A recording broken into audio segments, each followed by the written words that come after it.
Today we would like to welcome Taylor Martinez, who is the founder of Journey, a social networking application aimed at connecting and inspiring people with mental, physical, and other challenges. Taylor, welcome. Thank you.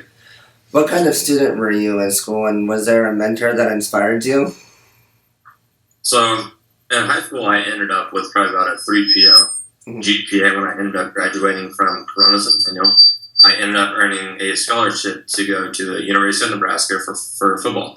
And when I ended up at Nebraska, my major was communications, and I kind of really like communications. And by the time I ended up graduating college, I ended up with a major in ethics studies and a minor in sociology. So I tried very hard in school, and I got pretty good grades at Nebraska. And so right now, I work for a hyper-local news company called Patch down in New York. And so when I'm kind of figuring out, it doesn't matter kind of what degree you get it in, as long as you get a degree. And I think that's the most important thing. So right now, I'm not using my degree to personally use it at patch.com.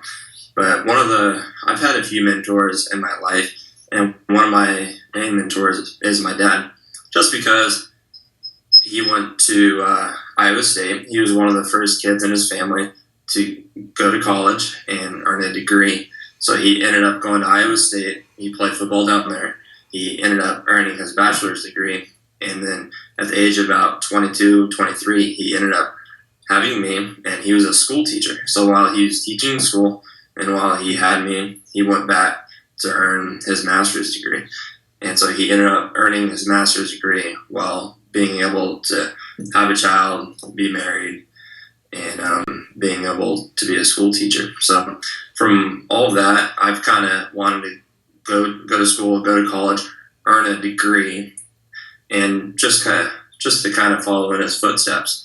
So maybe later on in life, in a few years, I may end up going back to school and hopefully getting a master's degree, just like him. I just saw how much success he's had then and how much success he has now. So I really think school is a huge part in people's lives, and I'd love to go back. And both my brothers are in college right now. One's at Michigan State University, and one is at University of Nebraska. And they're both in school, and I'm trying to strive to them to make sure they get a college degree and just to try to make something out of their time in college. From 2009 to 2013, you were starting quarterback with the Nebraska Cornhuskers football team. What lessons did your football years teach you?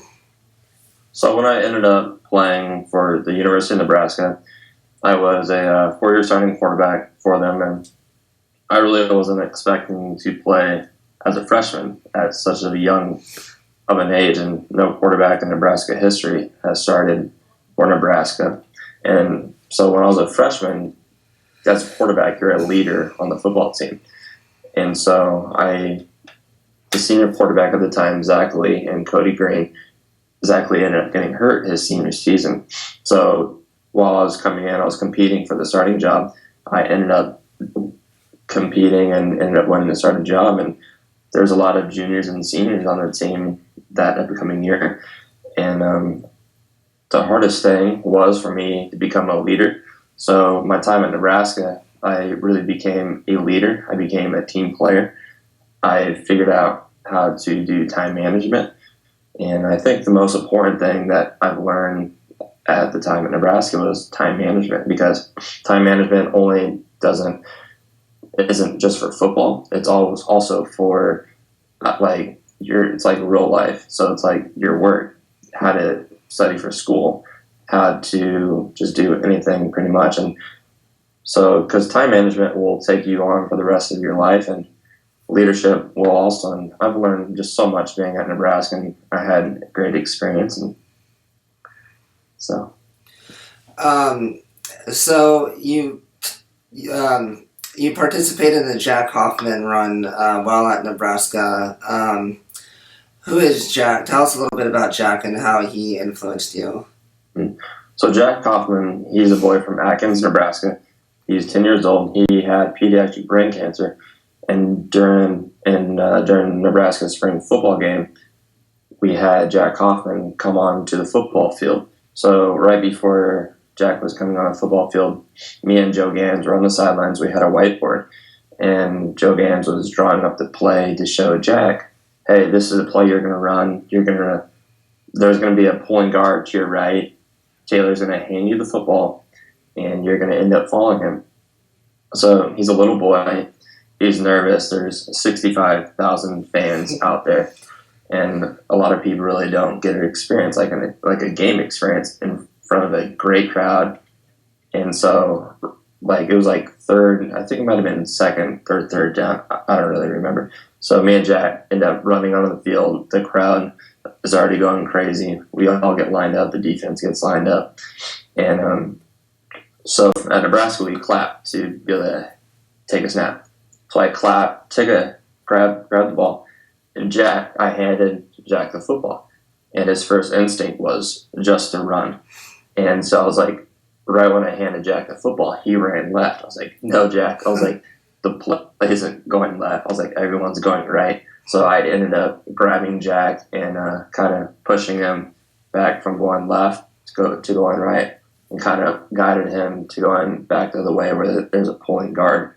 So Jack ended up following the pulling guard and ended up running the correct way, following him. And right when he turned the corner, the crowd erupted, and he ended up scoring a 69-yard touchdown.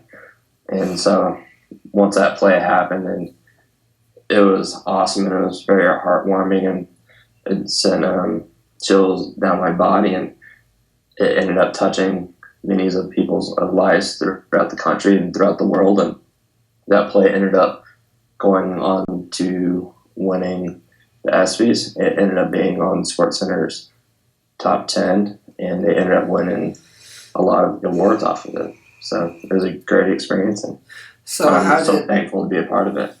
How has he? How did that specifically inspire you?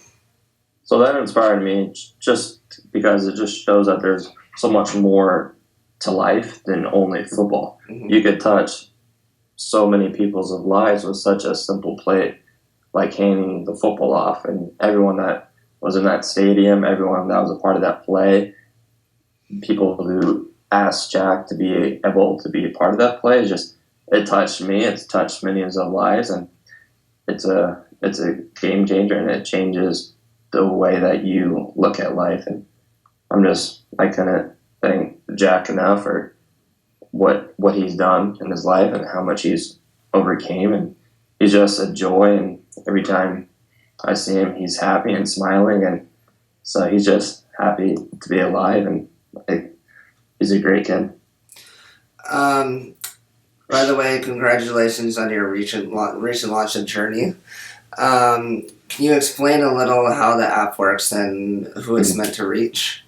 Yeah, so I just launched an app called Journey about 2 months ago. We have about 300 categories on the app, from the rarest disease to popular diseases or cancer that people recognize. And so, for example, if you have breast cancer, people that have breast cancer could come on the app, connect with people who have breast cancer, who have survived breast cancer, and you could post a photo, you could upload an image, you could ask a question, you could post a daily thought.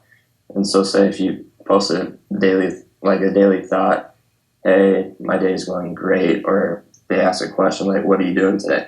Other breast cancer users can come on and reply back, my day is going great, anything like that. So it's kind of unique, and we strive to have it a positive community. And so we also have a section called My Journey, where you could write as little as you want or as much as you want for your journey, which kind of makes it unique and different from every other social network site out there. And I made the app kind of colorful and just to kind of make it warming and like a fun experience to come to.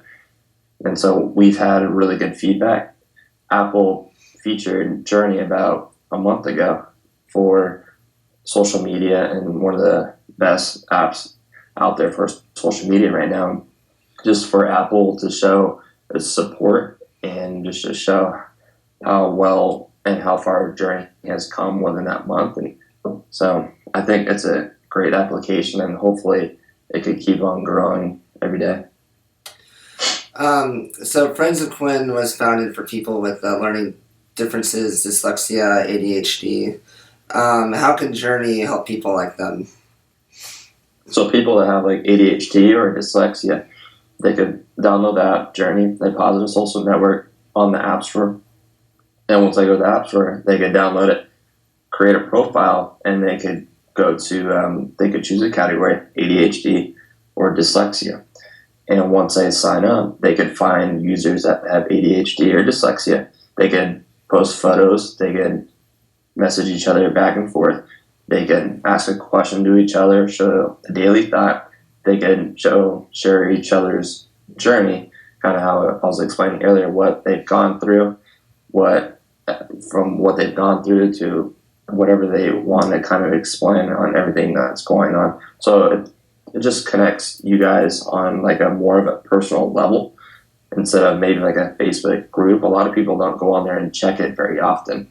And this is like more of a positive social network, just striving to keep on keeping people's on a positive attitude and a positive mind. And the most important thing in life is to be positive and just to be happy. And so even with like ADHD and dyslexia, we have so many other categories on there.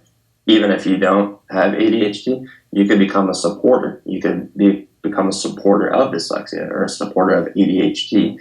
Maybe you have a family member with breast cancer, something like that. You could just become a supporter of breast cancer. So it's just not only people that do have ADHD or dyslexia or breast cancer, or pediatric brain cancer. It's people that want to come on and support people that have some category that we have. What do you think the future holds for you and Journey? What's next for you? So right now, the future holds a lot for Journey, my partner Lauren Hall. And so right now we're just going one day at a time with Journey, and hopefully eventually it'll keep on growing and catching on. So right now we're averaging about 30 users a day, and hopefully people keep coming back to the app and keep connecting with one another. It's not only me, but it's the Journey users that are on the app that keep helping it grow and just keep helping just spread the word about Journey and striving to have it a positive social network. So, Taylor, thank you so much for coming in today to share your own journey with us. We really appreciate it. Journey is available for free download on all iOS devices, and you can learn more about the app and Taylor at www.postyourjourney.com. Taylor, thank you so much. Thank you, Quinn. Appreciate it.